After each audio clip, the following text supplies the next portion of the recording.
Thank you. Good morning. Could you please tell me your name? I'm Raina St. Juliana. Thank you. And sir, what is your name for the record as well? Steve St. Juliana. Thank you. And is there a statement you wish to share with the court this morning? Yes, I have mine and then our mother's as well. Thank you. St. Juliana. Absolutely. You may proceed.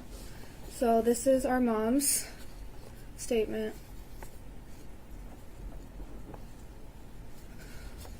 Hannah was the best version of me. We were similar in the things that we liked and the things we didn't like. She loved doing fun things and making things fun for those around her. On the days I was not feeling good, Hannah would make sure to put a drink next to my pillow, cook for the family, and not only do the dishes, but also make the kitchen super clean, just how she knew I liked it. Almost all Christmas presents were Hannah's ideas because she knew what everyone in our family liked. When we went shopping for it together, our carts would always come back brimming to the top. Our carts would always come back brimming to the top.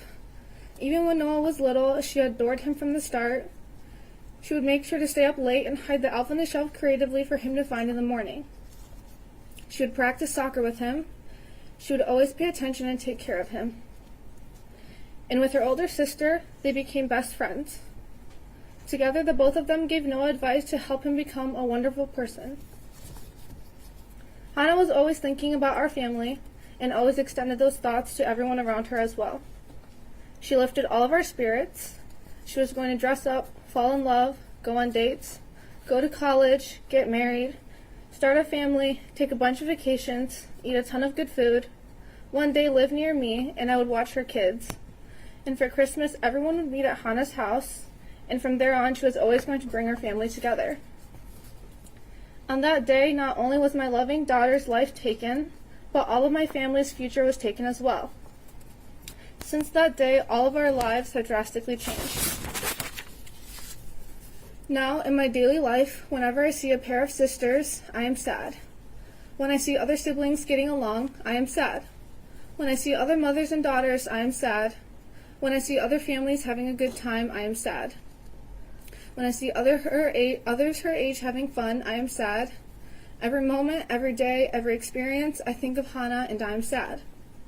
Anything I do, even when I have a good moment, I am sad.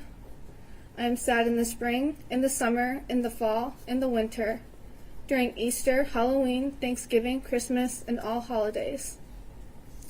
Even when I have a happy moment, all I think about is if Hannah were here, and it blankets everything in sadness and heartbreak. To make sure that I don't sink any more into the sadness, I try not to pay attention to my surroundings. Even having to complete my daily tasks each day makes my heart hurt. It takes everything out of me to ensure that the last spot of me doesn't break. On that day when my special Hannah was taken from us, we fell to our lowest point, hit the darkest bottom we didn't even know existed. To live a life without Hannah, our brightest light. Having to continue carrying the most soul-crushing pain forever. For the rest of our lives, we have to live our worst nightmare. When I think of Hannah, the phrase sad does not capture the pain I feel or the way my whole heart aches. So my rare moments of relief are times when I don't have to think about her. On top of the daughter I love being gone, when I remember my memories with Hannah, it feels like a stab to my heart and my tears will not stop falling. It is unfair that thinking about Hannah is so excruciating, it makes my crying endless. I know that no amount of crying will bring Hannah back, so I breathe in and out trying to hold my heart together. But I know that the days my eyes are dry will never come. By doing just enough to scrape by, in the morning, in the afternoon, at night, on sunny days, rainy days, cloudy days, we continue just surviving each day. This is how we will continue to be, surviving, not living. I am so fearful of another irreplaceable, important person suddenly being taken away right in front of me. I send off my family scared to death each day. Every night I wish that the morning wouldn't come. Every day I think about how nice it would be if I could stop time and stop thinking. For us, our peaceful, happy days with Hannah will never be again. And then, this is my impact statement. I have rewritten this countless of times, and it is never enough. I cannot convey my thoughts into words, nor share even a fraction of my feelings since losing Hannah. To be honest, I have not fully faced my emotions myself. How can I? Hannah is the one I went to for the little things, the big things, and all of the in-betweens. Hannah is my little sister. She is my other half, my favorite person. She completes me, and there's not a single soul I could love more than Hannah. There is not a moment that goes by that I don't think about her. It is unfair to even confine her murder into just the word lost. I never hear her footsteps coming up the stairs anymore. Her bright lights in her room are never on, which also reflects the dullness of our house now. I don't see her napping on the couch, cooking downstairs with my mom, or making TikToks with Noah. The empty seat at the dining table is the loudest silence I have ever heard. And without Hannah in the middle between Noah and I, it emphasizes the space between us. I was decorating the Christmas tree with Hannah in 2021 when I thought to myself, I can't wait for when it's her house that we host the holidays at. I was wondering which clothes I could get away with stealing from her closet when I headed off to college. Wondered if her boyfriend would look like my boyfriend because our tastes in guys were so similar. I was going to finally get my license so we could go thrifting together. If I'm bored in school, I can always just text Hannah to go on a walk together. If I couldn't remember a song, it's okay, because Hannah would remember it. We were going to be the best duo on the lacrosse field. One look and she knows what I'm thinking. One switch Japanese and we get to talk in our own little world.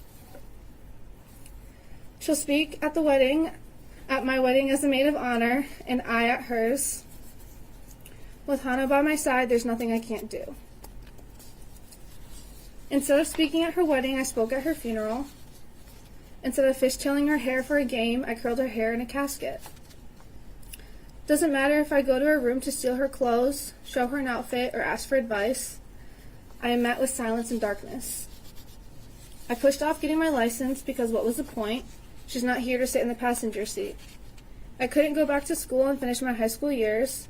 I'd see all of Hannah's classmates, my classmates, get their homecoming, their sports games, their prom, and their graduation when Hannah doesn't. I refuse to decorate the Christmas tree.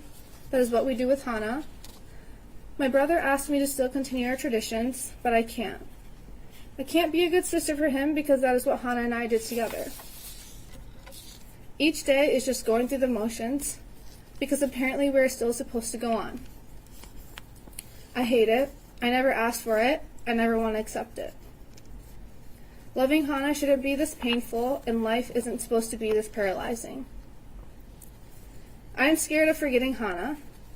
I want my hippocampus to be filled with Hannah and Hannah only. I don't need new memories, I just want to keep the ones I have. I don't want to meet new people because they aren't Hannah. I don't want to wake up in the morning because Hannah's not here. I don't want to be happy.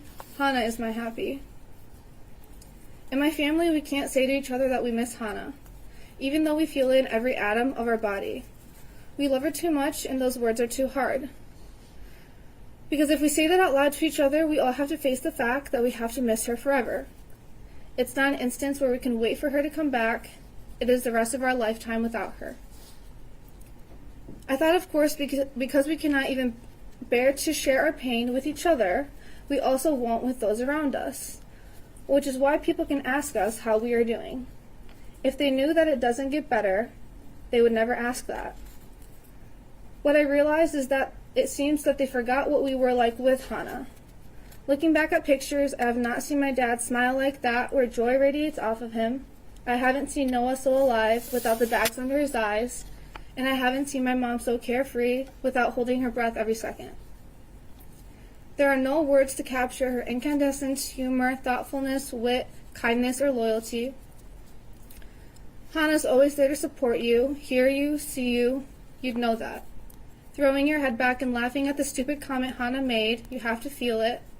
Your mood brightening because of Hannah's laughter, you have to hear it.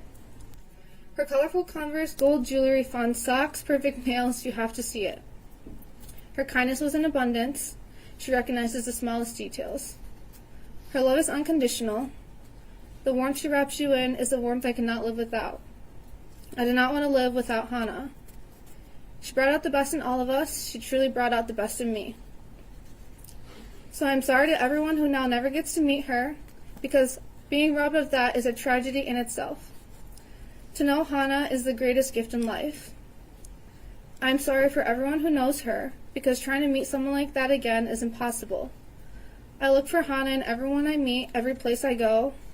I know how draining that is when you're met with disappointment every time. I am sorry to all of those who only know me without her. Me without Hannah is someone I cannot even recognize. I am so sorry, Hannah, for leaving that building that day. That is and forever will be my biggest mistake and my biggest regret. I am sorry that I cannot make you feel even a fraction of the world without Hannah. If I could, the shooter would be dead. A creature who left Hannah lying in her own pool of blood, crying in pain, who went to go shoot her again, does not deserve to take another breath. His parents would never see the light of day. Oxford District employees would be fully held accountable, and we would all be working on a time machine. I want you to remember when you were 14. Can you even? It's such a young age. I want you to think about everything that came after 14. Everything Hannah doesn't ever get to experience. She was not supposed to be shot and killed not even 3 months after starting her first day of high school. She was supposed to grow old, just as we all are right now. Experience the beauty of life, not feel its cruelty. The least that can be done for Hannah is for it to be ruled life without parole.